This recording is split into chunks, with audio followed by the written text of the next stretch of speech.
आणि अशा परिस्थितीमध्ये त्यांना शरद पवारांच्या जे मॉस लीडर आहे त्यांच्या मागे जनाधार आहे अशा नेत्यांची मदत मिळाल्याशिवाय त्यांचा लोकसभेतील आकडा वाढू शकत नाही। नरेंद्र मोदीजींनी अट घातली या देशाच्या पंतप्रधानांनी, शरद पवार साहेब आले तरच तुम्हाला मुख्यमंत्री होता येईल। त्यांना मुख्यमंत्री व्हायचं आहे म्हणून पवार साहेबांना सोबत चला म्हणून त्यांचा आग्रह कदाचित असू शकेल।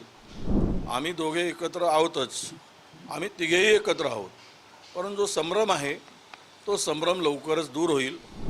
माहिती दिलेली आहे की अजितदादा पवार यांनी गुप्त भेटीमध्ये काकांना ऑफर दिली की तुम्हाला नीती आयोगाचा अध्यक्ष किंवा कृषी मंत्री बनवतो की आणि सुप्रिया सुळे आणि जयंत पाटील यांना अनुक्रमे केंद्रात आणि राज्यात मंत्री बनवतो असा ऑफर दिला।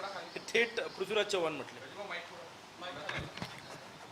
पृथ्वीराज बाबा या राज्याचे मुख्यमंत्री राहिलेले आहेत। दिल्लीत पंतप्रधान कार्यालयामध्ये काही काळ ते मंत्रीसुद्धा होते। त्यांचा अनुभव आणि माहिती मला वाटतं की फार मोठी आहे। त्या आधारावर कदाचित ते म्हणाले असतील, कारण गुप्त बैठकीमध्ये आपण कोणीच नसतो, त्यावेळेस नेमकं काय झालं त्याची माहिती त्यांचा सोर्स हा बाबांच्याकडे असेल, त्यामुळे त्यांनी ते वक्तव्य केलं।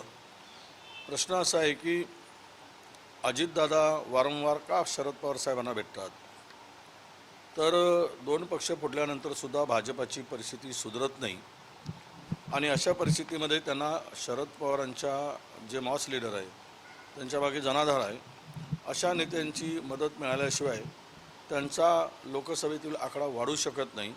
त्यामुळे त्यांच्या मागे लागलेत। आणि दुसरं कारण असं आहे की नरेंद्र मोदीजींनी अट घातली या देशाच्या पंतप्रधानांनी, शरद पवार साहेब आले तरच तुम्हाला मुख्यमंत्री होता येईल, अन्यथा तुम्हाला मुख्यमंत्री जे काही तुम्ही स्वप्न बाळगून आहे ते काही पूर्ण होणार नाही, अशीही माहिती समोर येते आहे की म्हणूनच त्यांना मुख्यमंत्री व्हायचं आहे म्हणून पवार साहेबांना सोबत चला म्हणून त्यांचा आग्रह कदाचित असू शकेल आणि त्यातून त्यांची वारंवार ते भेट घेऊन दया आणि याचना करत असतील अशी असं म्हणायला हरकत नाही। हो, राष्ट्रवादीच्या या सगळ्या घडामोडीमुळे काँग्रेस आणि उद्धव ठाकरे गट हे एकत्रित निवडणुकीला समोर जाणार, एकत्रित लढणार अशी चर्चा सुरू झाली। आम्ही एकत्र आहोत, शरद पवार साहेबांचं सोबतही आहे।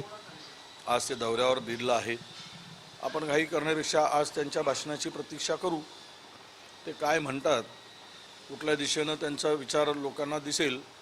पण असं आहे की आम्ही दोघे एकत्र आहोतच, आम्ही तिघेही एकत्र आहोत, परंतु जो संभ्रम आहे तो संभ्रम लवकरच दूर होईल आणि महाविकास आघाडी मजबूतीनं येणाऱ्या निवडणुकीला सामोरं जाईल।